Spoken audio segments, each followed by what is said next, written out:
मन हे अशा प्रकारचे यंत्र आहे,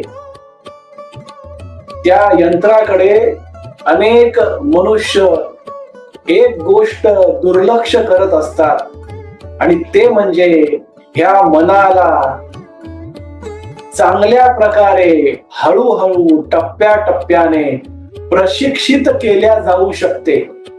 पण मनुष्य सक्तीचे जीवन, इंद्रियांच्या स्तरावरील जीवन जगत असल्यामुळे इंद्रियांचा उपभोग, इंद्रियांच्या विषयांचा उपभोग सतत घेण्यामध्ये रममाण झाल्यामुळे मनुष्य मनाला प्रशिक्षित करण्याच्या भानगडीत पडत नाही किंवा मनाला प्रशिक्षित करण्याचा प्रयत्न करत नाही.